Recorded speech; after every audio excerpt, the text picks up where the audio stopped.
Definitely been thinking about AI a lot recently and the impact it will have on my photography journey, my business, and my voice, etc., as well as humanity and the photography industry as a whole. And my initial feelings whenever AI enters my thoughts is fear.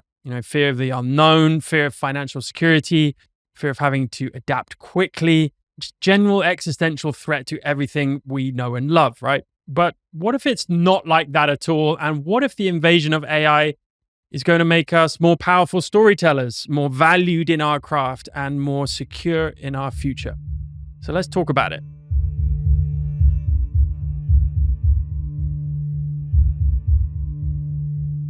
Hello again, my friends, and welcome to another little episode of Moments of Mood. And for those that don't know what this is, it's kind of a substrate of the main Mood podcast.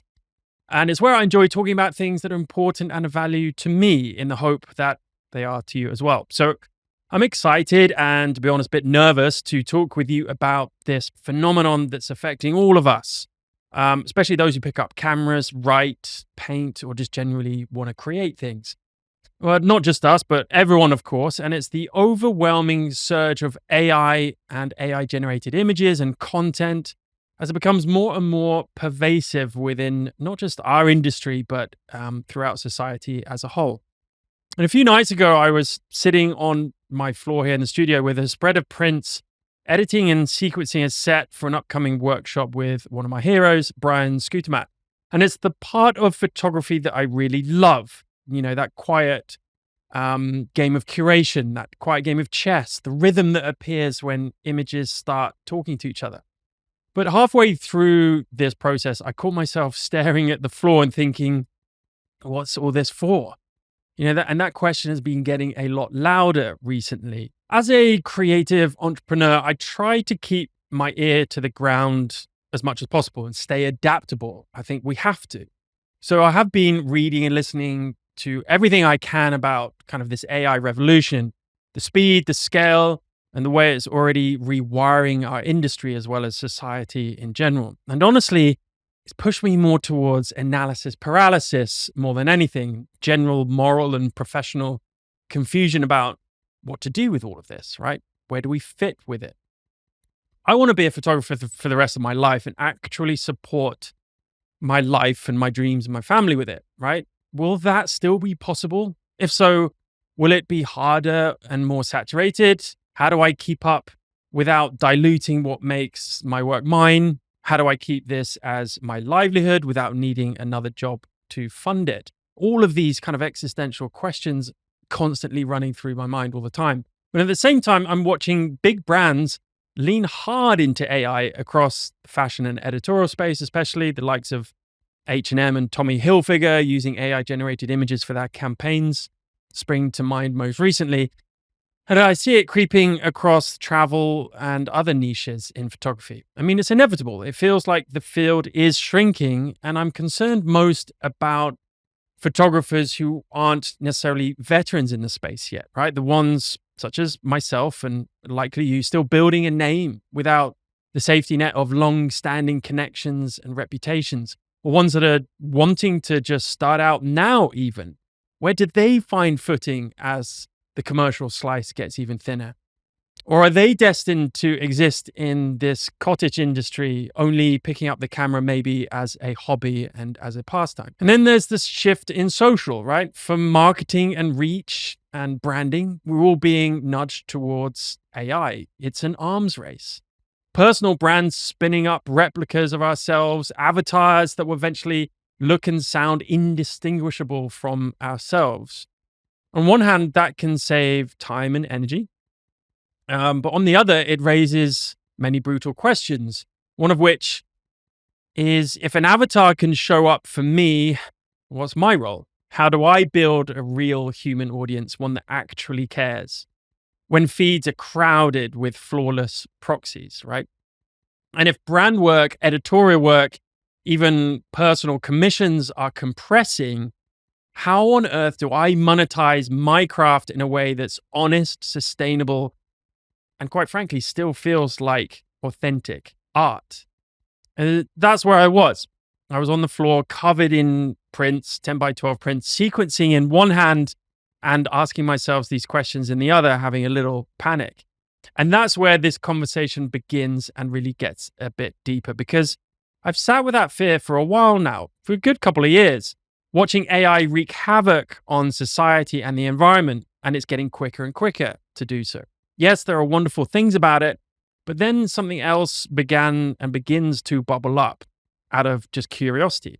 Instead of asking, how do I compete with AI? Maybe I started to ask, what does my humanity bring to this flood of eventual perfection?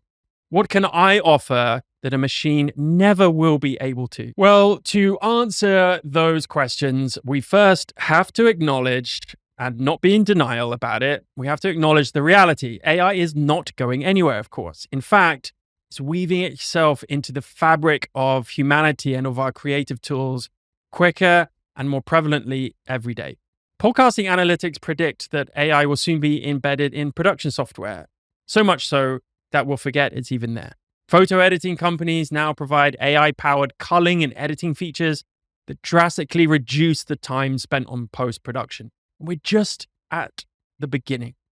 Of course, we know all about things like generative fill and these auto selection and auto enhancement tools that can really analyze lighting and apply base adjustments across a whole catalog, right? Some programs even can learn your editing style and create personal presets for you with you hardly having to lift a finger. Think of softwares like Aftershoot and Imagen AI. And this is literally just the start. I keep repeating that, but it is just the beginning. The speed at which this is all developing means that within 1 to 2 years maximum, we won't even recognize our ancient or relatively ancient workflows. The upside is obvious though. Tasks that used to take hours can now be done in minutes. And that is amazing. That's awesome. Trust me, I love that part of it. But the downside is real, and it's the fear that our unique skills will be devalued and we'll be searching for a real place, meaningful place in this world, right? Not to mention a job or vocation that can actually pay our bills, if there's going to be things like bills.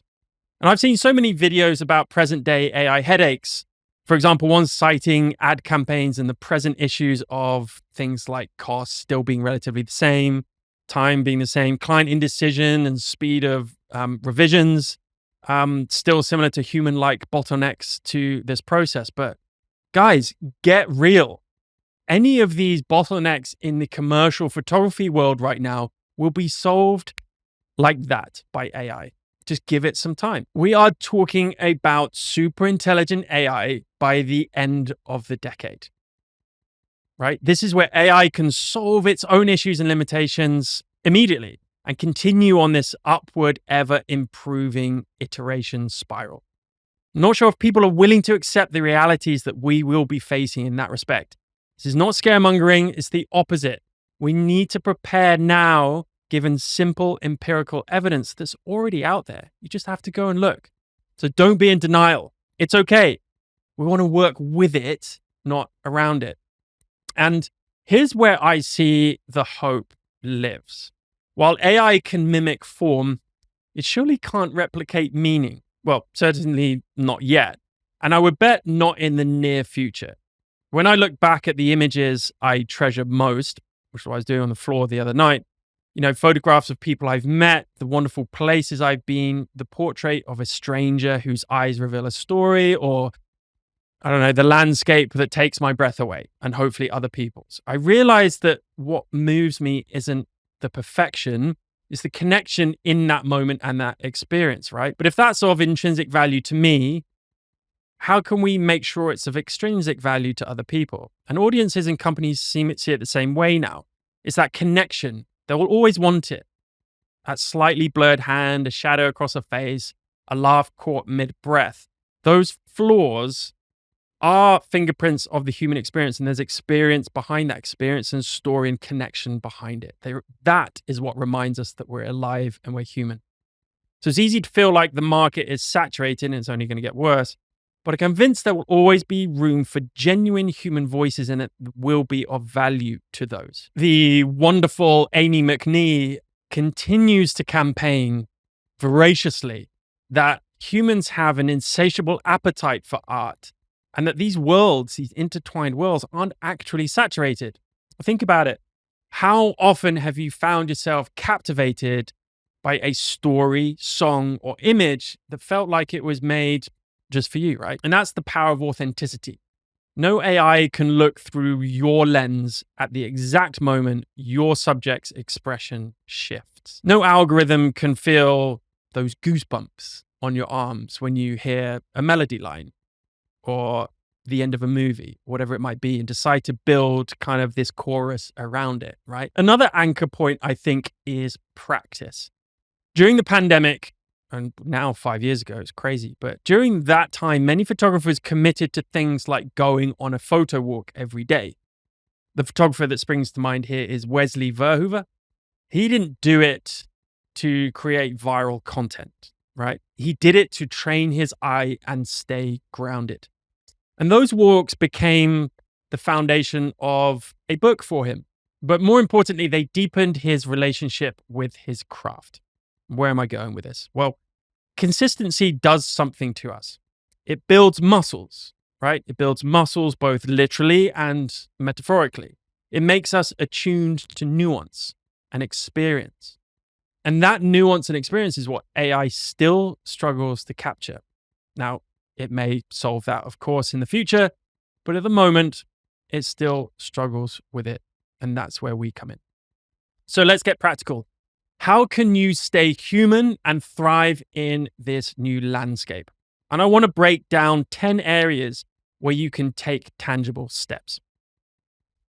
The first one, and probably the most important one, is to craft a resonant personal brand. Your personal brand is the narrative glue that holds your creative identity together, right? It's not about logos or fonts. People misconstrue the word branding with that. It's a story you tell through your work and the way people feel when they encounter it. So start by reflecting on your core values and what draws you to create. For example, are you passionate about preserving fleeting moments? Do you have a playful visual style?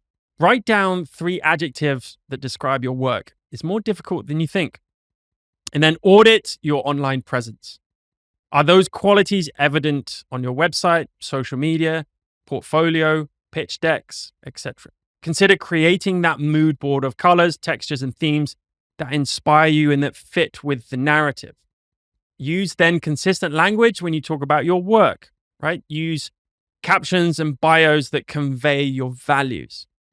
And when you receive feedback, positive or negative, pay attention to what people mention about your style and what they perceive your style and your voice to be. And those recurring themes can then guide how you present yourself. And over time, your brand becomes this beacon that helps audiences find you amidst the noise. And that's going to be more important than ever. A sticky personal brand will be the most important thing for artists in the next decade. There, I said it. So dig deep inside, find that voice, remember it. Don't think of branding like companies do. Feel the humanity in it, the authenticity and the transparency. And this is where the value will lie. It will also be where your freedom lies. When people come into my mentorship, the Voice Alchemy, one of the first things we work on is building a sticky personal brand that isn't just surface level, but deeply rooted in who you are as an artist. Because in a world where AI can replicate aesthetics, style isn't enough, right? What makes your work unforgettable is the clarity and the meaning of the story behind it, the human truth that you're trying to reveal and share with the other people out there.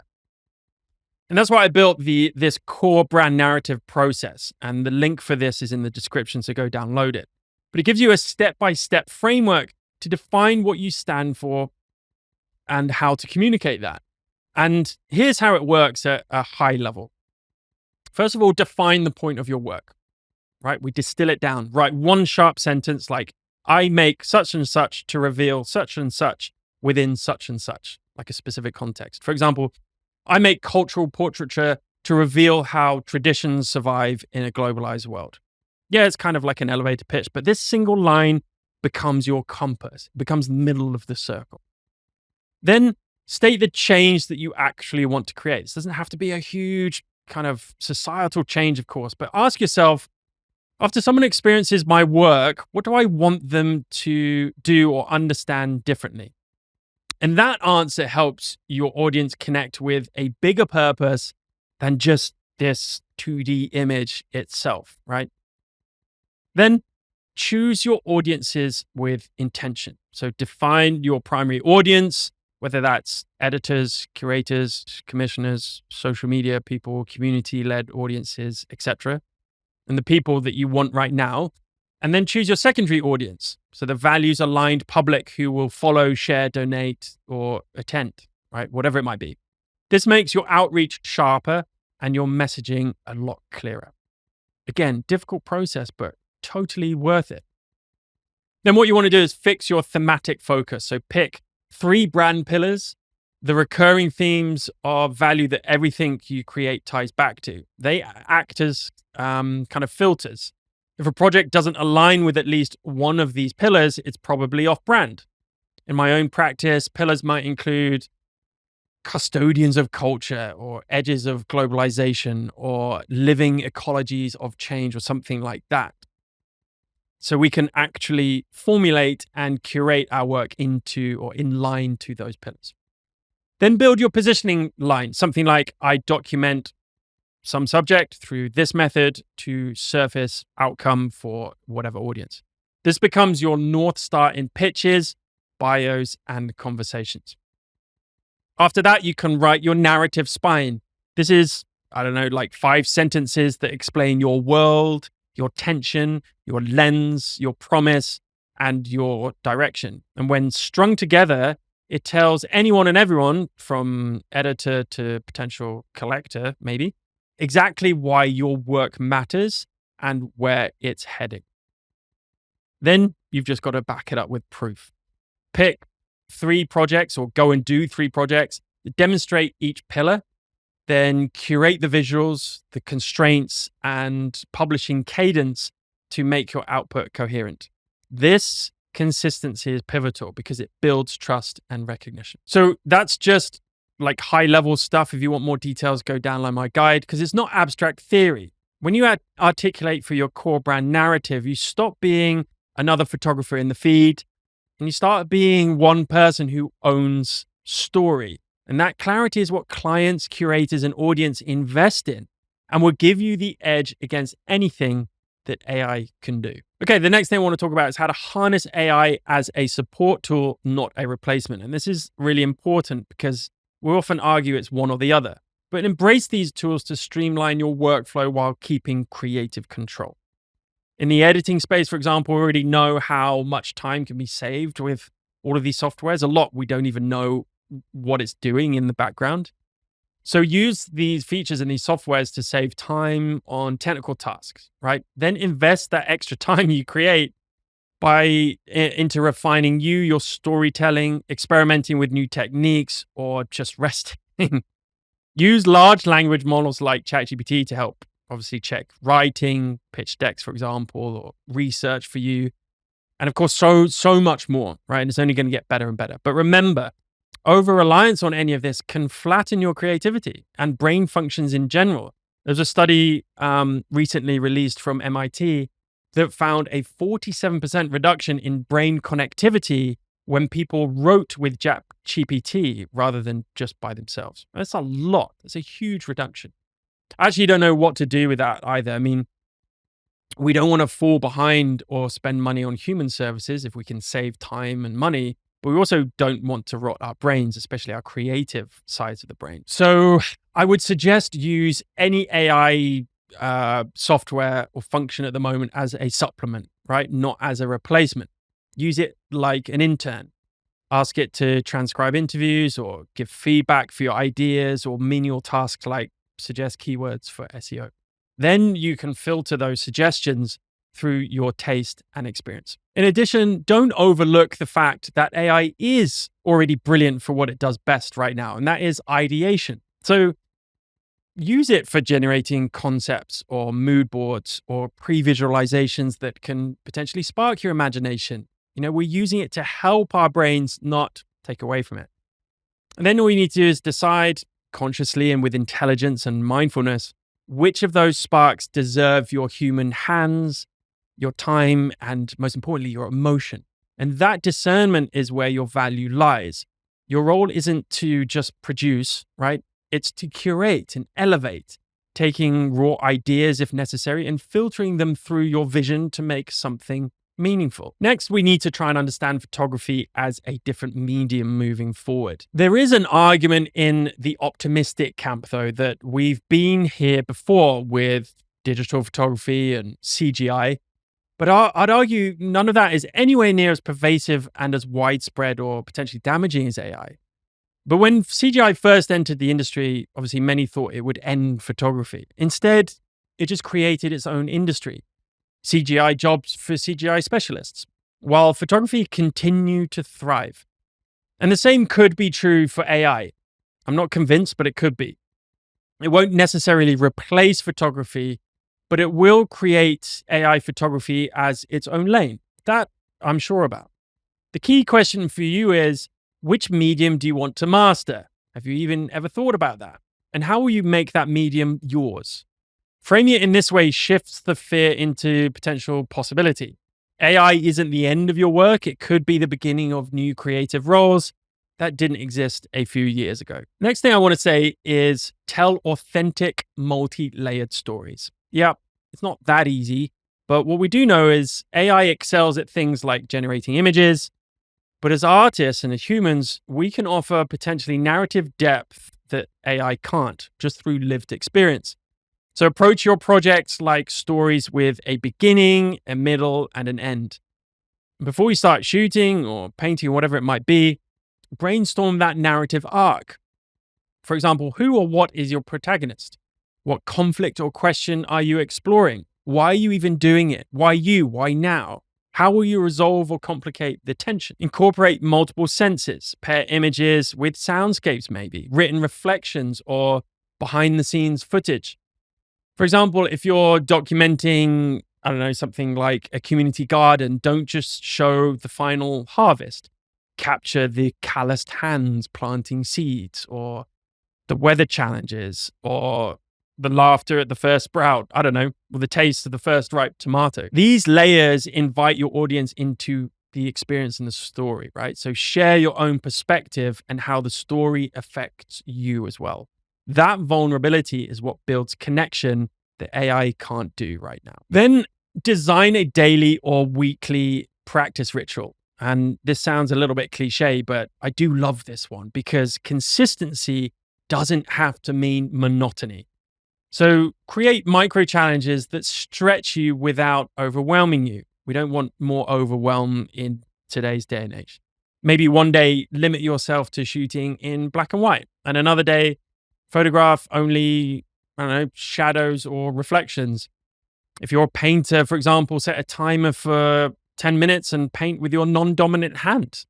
And after each session, journal or jot down a quick reflection about what you've noticed and how you felt. This is really important to tap into your own experiences and own connections. Then consider sharing parts of this practice with your audience, perhaps like a practice diary series on Instagram stories or a weekly blog update or newsletter article. And over time, you develop a catalog of exercises that keep your eyes and your heart sharp, right? Remember the guy I talked about earlier, Wesley Verhoeven, who walked with his camera for 123 days. His commitment transformed his perception. So make your own version of that commitment. Then think about real-time collaboration with real people. Even as AI progresses, one of the most valuable things you can offer is your presence, right? Being on set with a client, tweaking the light or moving a prop in real time gives them ownership and immediacy that AI can't replicate right now, at least not yet. So if you want to remain valuable, lean into this human element while it lasts. Invite clients into the process, let them feel the creative energy in the room, and make collaboration part of your signature, right? AI can generate images, but it can't share a space with your client. It can't look them in the eye, and it can't build that trust. Not yet. Through that kind of same principle as well, try and build community both online and offline. This has been valid before AI was ever on the scene, has been since the dawn of time. But it's more important than ever now with AI looming over us. So resist the instinct to see other artists as competition and reach out to peers in your city or your niche and propose collaborations, whatever they might look like. Host a monthly critique night where photographers bring prints in to discuss. You can even do this as a beginner. You don't need to have like a presence or authority in this space or some kind of pedigree as a photographer, right? Just connect with people and provide that space. People will love it and will be really grateful for it. Participate in local art fairs or open studios. They're not just about selling, but more importantly, they're about connecting with people face to face. I just had a conversation with Amy Vitale, and we were talking about photography grants. And actually, she talked about the most important thing about applying for grants is not whether you get them or not. It's not the success or failure of the application process. It's about making connections. It's about getting your work out there. It's about talking to people and understanding what's behind the curtain. And that is going to be so much more important than ever before. And if you're into the online space, maybe join forums or Discord servers for creatives. There's so much out there. Use social media to actually connect with people, not to drain your attention and energy and envy. When you comment on others' work, be generous and specific. Share resources, answer questions, and ask for help. It's just simple human behavior. We just don't do enough of it. And if you have a skill like lighting or editing, offer a free mini workshop in a group of some sort. That generosity often returns tenfold. Remember, word of mouth is powerful. One person who loves your work can lead to many others. You do not have to have a huge audience. So when you cultivate community, you're weaving this net that will support you when the algorithm and AI does not. And moving on from this, make sure you stay informed about AI trends and ethics. We're moving so fast, it's almost impossible to keep up. So make it a habit to read industry blogs, listen to podcasts, this one, and attend things like webinars about photography and AI in the creative industries, or read articles like the one we referenced today with Amy McNee or Wesley Virho or anyone that outline both benefits, time savings and personalization, and the cautions of things like AI. Stay current so you can adapt your workflow and communicate intelligently with clients.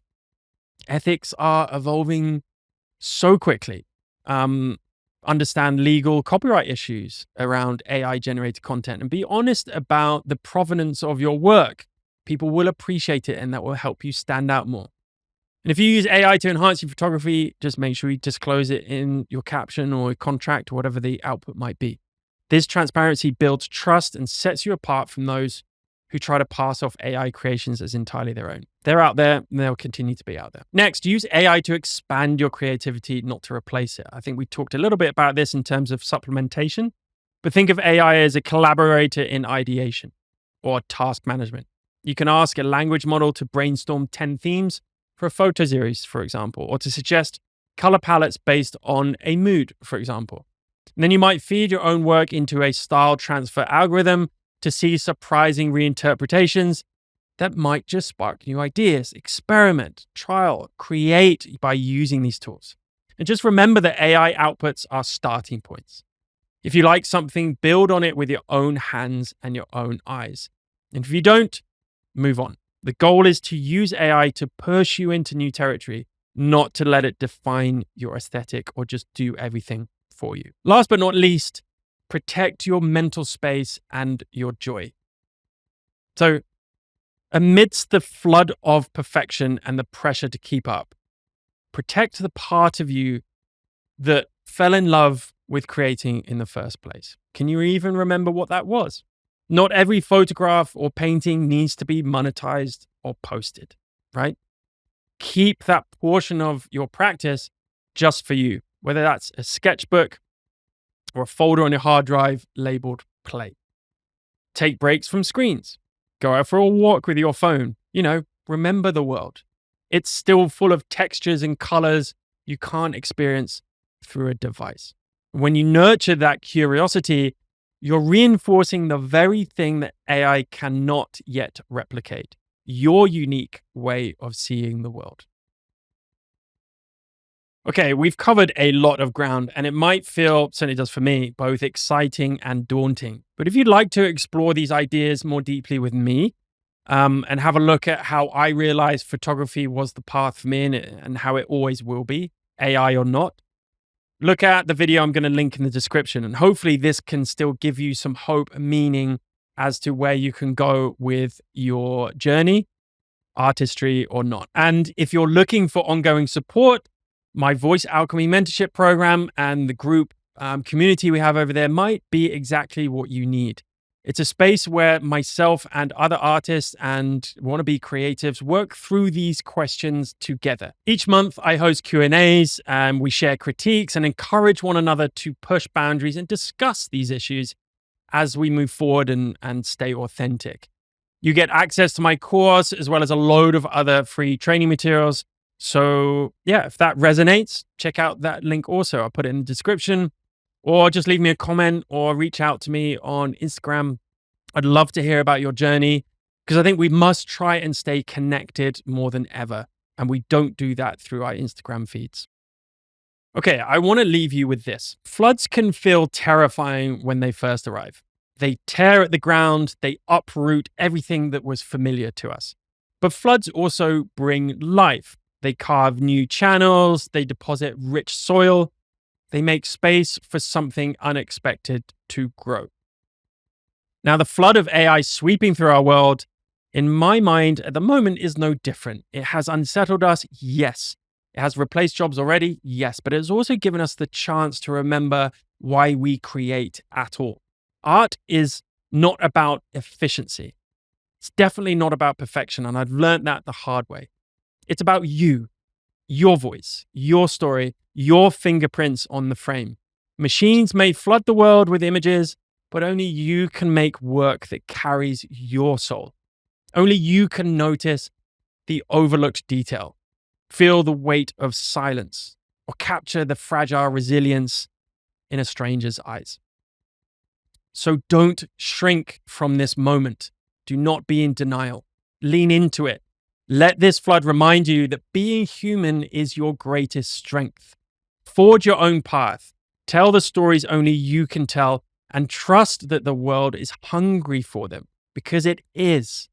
In the end, creativity doesn't just survive disruption, it thrives on it. The future will belong to those artists that are brave enough to keep making. Thank you anyway for spending this time with me. Keep showing up, keep telling your unique stories, and I hope I'll see you soon. Happy shooting.